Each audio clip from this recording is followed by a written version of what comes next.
Hello, আমি এসে গেছি আবার একটা নতুন ভিডিও নিয়ে। আজকে আমি গেছিলাম শ্রীরামপুরে যে ফুড ফেস্টিভ্যালটা বসেছে চলো খাই। যারা তোমরা শ্রীরামপুর বা হুগলি সাইডে থাকো তারা তোমরা জানো এবছরে ১ম শ্রীরামপুরে যেখানে মাহেশের রথের মেলাটা বসে, পুরো জগন্নাথ মন্দিরের পাশেই যে মাঠটা আছে সেই মাঠে বসেছিল। তো আজ সন্ধ্যেবেলা গেছিলাম। কাজ থেকে গিয়ে তারপরে গেছিলাম। ২ টো টিকিট কেটে নিয়েছিলাম আমি আর ও মিলে ৳১০ করে যেটা টিকিট নিয়েছিল। এই দেখো তোমাদেরকে দেখাচ্ছি। তো আমার মনে হয়েছে এই টিকিটটা বেকারই ওরা কাটাচ্ছে। মানে জাস্ট কোনো মানে হয় না এটার কাটানোর। এরকম কোনো ব্যাপার নয় যে এ এ বেশি ক্রাউড হয়ে গেলে ব্যা অন্যরকম হয়ে যাবে, সেরকম কিন্তু কিছু নয়। দেখো এখানে অনেকটা পরিমাণ জায়গা আছে। তোমরা যারা এখানে আগে রথের মেলায় এসছো তারা অবশ্যই জানো। বাট ওরা কাটাচ্ছে, কিছু করার নেই। তাই ৳১০ ২ টো টিকিট কেটে আমরা গেলাম। চারদিকে শুধু খাবারের স্টল। সত্যি এই শীতকালে এরকম গরম, গরম খাবার কে না ভালোবাসে তুমি বলো? শীতকালে আমরা সবাই থাকি একটু গরম কিছু খাওয়ার জন্য। আলাদাই একটা স্বাদ থাকে সেটার। আর তখন এখানে ফাংশান হচ্ছিল। ঠিক আছে? অর্কেস্ট্রা সেট এসছিল। ভালো, ভালো গানও হচ্ছিল ওখানে। আর কি চাই বলো শীতকালে? আর এটা হচ্ছে আমি ২৫শে ডিসেম্বরের আগেই গেছিলাম। যেদিনকে মনে হয় বসেছিল সেদিনকে বা তার পরের দিন এরকম গেছিলাম। তো সেদিনকেও যথেষ্ট পরিমাণ ভিড় ছিল। আমরা আশা করিনি যে এতটা পরিমাণ ভিড় সেদিনকে পাবো। ভেবেছিলাম একটু খালি পাবো, তাই জন্যই সেদিনকেই গেছিলাম। তো এখানে কি হয়, যেদিকে তাকাচ্ছি সেদিকেই খাবার, সেদিকেই খাবার। এখানে দাদা বৌদির বিরিয়ানিও ছিল, এখানে তোমার বাম্বু বিরিয়ানিও ছিল, যেটা আমি অনেক জায়গায় খুঁজে পাইনি। ওখানে পেয়েছিলাম যে বাম্বু বিরিয়ানি, সেটা আমাকে ডেকে দেখিয়েছে, আমি তোমাদের দেখাবো ভিডিওতে। তো এখানে সমস্ত রকমের ফিশ ফ্রাই যেগুলো আছে, কাবাব, ফুচকা, ভেলপুরি, কি নেই, চা, ফ্রুট জুস, ডাবের জল। মানে চারদিকে সব খাবার আইটেম হচ্ছিল। আমি আগে ভাবলাম আগে দেখে নিই চারদিকটা ঘুরে কি খাবার পাওয়া যাচ্ছে। তারপর নয় খাবার খাওয়া যাবে। ঠিক আছে? এখানে যেরকম কাবাব পাওয়া যায়, কাবাব খেতে আমার খুব ভালো লাগে। কারা, কারা আছো যাদের কাবাব খেতে ভালো লাগে? অনেকেরই ভালো লাগে, অনেকের ওই পোড়া জিনিসটার জন্য অনেকেই তোমরা পছন্দ করো না। তো এখানে পান পাওয়া যাচ্ছিল জানো? এইখানে হচ্ছিল তোমার ওই চপ বিক্রি হচ্ছিল। বিভিন্ন রকম ফিশ ফ্রাই যেগুলো হয় সেইগুলো বিক্রি হচ্ছিল। কম্বো ছিল। এরকম সব বিক্রি হচ্ছিল তোমার। এখানে বিক্রি হচ্ছে তোমার কাঁকড়া, ক্র্যাব বিক্রি হচ্ছিল। এদিকে ক্র্যাবকে তোমার পুড়িয়ে, এটা আমি কখনো দেখিনি। আমি কাঁকড়ার ঝাল খেয়েছি যেটা দীঘাতে পাওয়া যায়। তোমার এখানে দেখলাম তোমার কাঁকড়াটাকে পোড়াচ্ছে, যেভাবে আমাদের কাবাব তৈরি হয় সেরকমভাবে পোড়াচ্ছে। আর ওখানে অনেক রকমের মিষ্টির দোকান দিয়েছিল। তারপরে লাইভ তোমার জিলিপি বানিয়ে দিচ্ছে, লাইভ কাউন্টার ছিল জিলিপির। একটা বড় তোমার ছিল, কি বলে ওটাকে? জল ভরা সন্দেশ। জল ভরা সন্দেশ ছিল। যারা, যারা গেছো দেখেছো। দুটো অনেক বড়, বড় সাইজের ছিল। দেখাবো তোমাদের। অনেক বড়। এখানে হোমমেড চকোলেট পাওয়া যাচ্ছিল। এই দেখো এই জিনিসটা আছে। এটাকে কি বলে আমি ঠিক জানি না। যেটা চকোলেটটাকে ঘুরিয়ে, ঘুরিয়ে পড়ে আরকি, ওই জিনিসটা ছিল। ওখানে হোমমেড সব চকোলেট পাওয়া যাচ্ছিল। হোমমেড চকোলেট ছিল। এর আগে আমি হোমমেড চকোলেট ট্রাই করেছি। ওগুলো খুব ভালো হয়। বাট এখানে না সত্যি কথা বলতে দামটা আমার একটু বেশিই মনে হচ্ছিল। হোমমেড চকোলেট বলো বা ওই মিষ্টিগুলোর বলো। আ ৳১০ ৳১৫ দাম আমার বেশি মনে হয়েছে। জানি না এটা তোমাদের কারো মনে হয়েছে, বাট আমার মনে হয়েছে। আর শ্রীরামপুরটা কি ভাল লাগছে বলো? একদম স্টেশন থেকে নেমে পুরো আলোয় আলো, যেন সত্যি বাসটির থেকে কিছু কম কিছু মনে হচ্ছে না। এত আলো দিয়েছে, প্রচুর পরিমাণে আলো দিয়েছে। খুব ভাল লাগছে। একটা আলাদাই রকম লাগছে। এরকমভাবে শ্রীরামপুর কখনো সেজে ওঠেনি যেভাবে এবারে সেজে উঠেছে। এখানে একটা ঢেঁকি ছিল, দেখো তার উপরেও মানুষ বসে আছে। কি বলবে বলো? পৌষ পার্বণের জন্য ঢেঁকিটা দিয়েছে। যারা জানো হয়তো পৌষ পার্বণে নতুন ধান ওঠে তার জন্য ঢেঁকি ইউজ করা হয়। ওই ঢেঁকিটা এখানে করেছিল। দেখো বলছিলাম না তোমার বাম্বু বিরিয়ানি এই লাইনেই ছিল জানো তো বাম্বু বিরিয়ানিটা। তো আমি দেখতে, দেখতে যাচ্ছিলাম কি নতুনত্ব আছে, কি খাওয়া যায়। নাহলে সে কাবাব খাবো, যেটা আমার পছন্দের জিনিস কাবাব। কাবাব খেতে আমার খুব ভালো লাগে। এখানেও প্রচণ্ড ভিড় আছে, ঠিক আছে? প্রচণ্ড পরিমাণে ভিড় আছে। তোমায় কিছু খাবার খেতে গেলে মোটামুটি ০.৫ ঘন্টা তোমাকে টাইম দিতেই হবে। আর কাবাব ওখানে খেতে গেলে মোটামুটি ৪০ মিনিট তোমার হাতে টাইম রেখে তবেই তোমাকে অর্ডার দিতে হবে। কেন ওটা বানাতে অনেকটা টাইম নিচ্ছে। আর যেহেতু অনেকটাই ভিড় আছে, তো একটা কাস্টমারকে না ছেড়ে আরেকটা কাস্টমারকে ধরতে পারে না। এখানেও কম্বো আইটেম ছিল। সব রকমের কম্বো পাওয়া যাচ্ছিল এখানে। তো তখন সন্ধ্যাবেলা কম্বো খাওয়ার সত্যি বলছি কোনো ইচ্ছা আমার ছিল না। এই দেখো ভিড় ছিল এত, কি ভিডিও হচ্ছে আমি নিজেও বুঝতে পারছি না। এখানে সব কিছুর দাম লেখা আছে।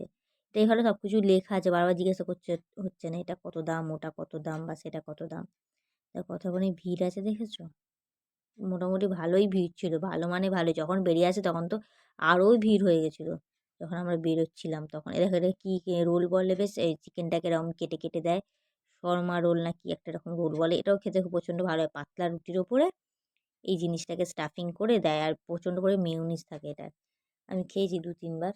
কিন্তু কেমন সে শুকনো, শুকনো খেতে মনে হয় আমার। খুব একটা খাস লাগে না। ওর খুব ভাল লাগে আবার এই জিনিসটা খেতে। আমার ভালো লাগে না একদম। এখানে তোমার কুপন কাটতে হচ্ছে এখানে। এখানে বিক্রি হচ্ছিল ওই বোধহয় মাছেরই কিছু আইটেম ফিশ ফ্রাই টাইপের বিক্রি হচ্ছিল যেটা 99 এ ছিল।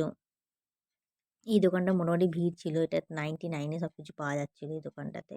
তো ওখান থেকেও কিছু খাইনি আমি। যে প্যান্ডেলে এই মাঠটা কিন্তু সুন্দর করে সাজিয়েছে। এত লাইট দিয়ে মাঝখানে একটা এ করে ফাঁকা ওপেন ভালো লাগছিল বেশ মাঠটাকে দেখতে।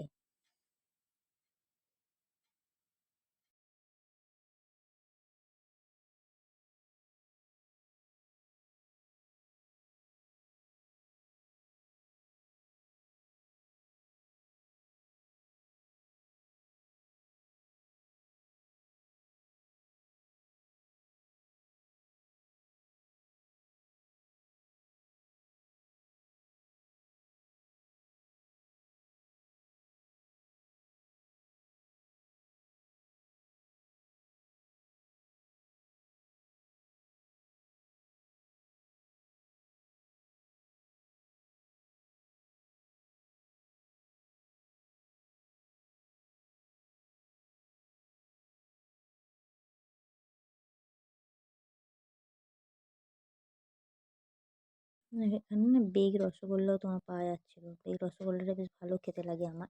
বাট এখানেও সেই সেম দামটা একটু বেশি বলছিল। তো 15 টাকার 10 টাকার মতো দামটা বেশি বলছিল। তাই আমি না থাক। ওখানে তোমার কোন নগরের সাইডে যারা থাকো তারা জানবে একটা ভদ্রকালী বলে একটা মিষ্টির দোকান আছে। তো এখানে বেগ রসগোল্লাটা আমার খুবই ভালো লাগে। তো আমি এখান থেকে আর এই রসগোল্লাটা খেলাম না থাক।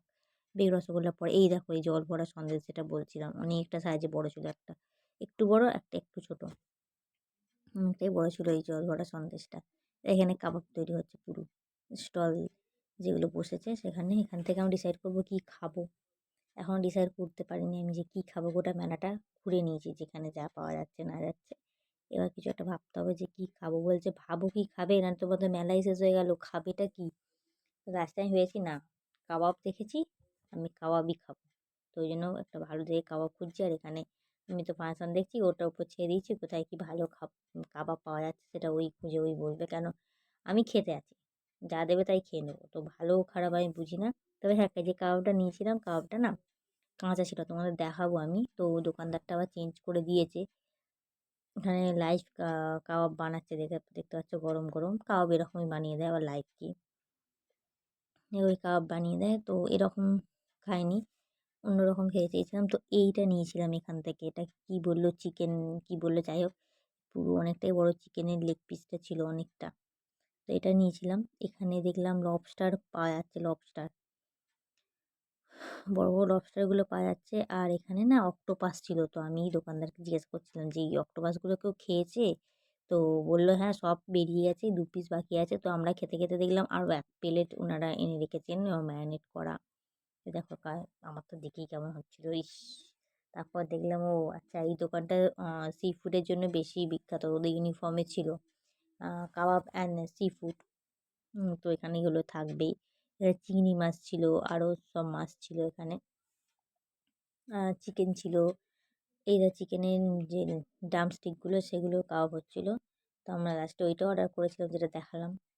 তো ওটা আমাদের করে দিয়েছিলো। ওটা টাইম লেগেছিলো 30 মিনিট মতো টাইম লেগেছিলো। তোমাদের বলছিলামই দেখো দিয়েছে এটা ঠিক আছে। প্রথমে তো দিয়েছিলো ভেজি মানে অনেকটা করে বাটা টাটা দিয়ে। বাট প্রথমে যখন খেয়েছি বুঝতে পারিনি ওপর থেকে যে পোড়া অংশটা ছিল সেটা খেয়েছি। কিন্তু তারপরে যখন ভেতর দিয়ে খেতে যাই মাংসটা কোনো মতে ছিঁড়তে পারছি না। কোনো মতেই মাংসটাকে আমি হাত দিয়ে ছিঁড়তে পারছি না। তো ভেতরে যখন দেখছি ভেতরটা পুরো কাঁচা। মানে ভেতরে কোনো কিছুই সিদ্ধ হয়নি, পোড়েনি কিছু না। পুরো কাঁচা পুরো বোঝা যাচ্ছে ভেতরটা পুরো মানে কী বলবো যে কালারটা না সেই কালারটাও চেঞ্জ হয়নি। ওদেরকে দেখালাম ওরা একটু এরকম থাকে। আমি বললাম দেখুন এটা অনেকটাই কাঁচা আছে। তো এরকম তো থাকে না। তো বলতে ওরা আর কিছু বলল না। ওরা চেঞ্জ করে আমাদের অন্য একটা দিয়েছিল। তো সেখানে আমাদের অনেকটা টাইম নষ্ট হয়ে গেছিলো।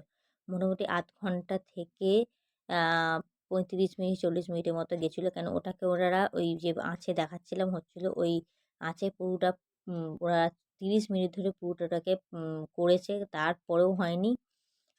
আবার নিয়ে গেছিলো, তো সেখানেও প্রবলেম হয়েছিল, আবার ওরা বানিয়ে আমাদের আবার দিয়েছিল। এই দেখো আমি বাম্বু বিরিয়ানির কথা বলছিলাম, এই বাম্বু বিরিয়ানিটা কাকাটা আমাকে ডাকছিল, বলছে দেখো ভেতরেও আছে। তো আমি গিয়ে দেখলাম হ্যাঁ সত্যি ভেতরে এখনও দুটো বিরিয়ানি হচ্ছে আর কি, এর আগুনটা নিচে আছে, ওপরে বিরিয়ানি জাস্ট সেটা গরম হচ্ছে আর এগুলো হয়ে গেছে। কেউ চাইলে এটাকে ভেতরে ঢুকে গরম করে তাকে দেয়া হবে। তো আমি এই প্রথম বাম্বু বিরিয়ানি দেখলাম, এর আগে আমি দেখেছিলাম ভিডিওতে দেখেছিলাম, তো সামনাসামনি দেখিনি কখন। আমি ওনাকে জিজ্ঞাসা করছিলাম চিকেনটাও সিদ্ধ হয়ে যাবে, আলুটাও সিদ্ধ হয়ে যাবে এর মধ্যে? বললো হ্যাঁ এর মধ্যে সব কিছু অল টোটাল যেমন তুমি এমনি বিরিয়ানি খাও সেরকমই তোমার সিদ্ধ হয়ে যাবে, কোনো প্রবলেম হবে না। তো কাকুটা খুব ভালো ছিল, অনেকে দেখতে দেয় না এরকম ডেকে। তো এইখানে ওই আগের বছরে একটা খেয়েছিলাম আমি, ওই কি পিৎজা বলে ওই পিৎজাটা, তো ওটা বেকার খেতে, আমি তো এবারে খেলামই না ওটা। ওই ভাঁড়ের ভেতরে চিজ দিয়ে দেয় আর কর্ন দিয়ে দেয় নাকি কি একটা পিৎজা বলে, এটাকে ভুলে গেছি আমি এখন নামটা। তোমরা পুরোনো ভিডিওটাতে দেখো, ওখানে আছে, যেটা শ্রীরামপুরেই শীতলা মাতা যে আমি গেছিলাম সেইখানে এই জিনিসটা আমি খেয়েছিলাম। তো আমার তো খেতেই পারিনি, ওপর দিয়ে যেটুকুনি চিজ ছিল সেটুকুনি খেয়েছিলাম, বাকিটা আমাকে ফেলেই দিতে হয়েছিল। এত জঘন্য টাইপের, যেন মনে হচ্ছিলো আটা গোলার মতো খেতে লাগছিল, তো একদমই না। এখানে একটা না তোমার ডিমের একটা আইটেম এখানে হচ্ছিল, ওই ছোটো ছোটো রোল করা ছিল, গোল গোল মতো, ওর মধ্যে ডিমটাকে ফাটিয়ে ঢুকিয়ে দিচ্ছিলো আর একটা কাঠি দিয়ে দিচ্ছিলো। তো ভেতর থেকে না ওই জিনিসটা ইয়ে ভাজাও না, এরকম বেরিয়ে আসছিলো আর কি। ওটাও দেখতে ভালো ছিল, বা ডিম না, একদমই না। তো তারপরে খেয়ে দিয়ে আমি বাড়ি আসবো বলে ট্রেন ধরছিলাম। চলো আজকে ভিডিওটা এইটুকুনি, বা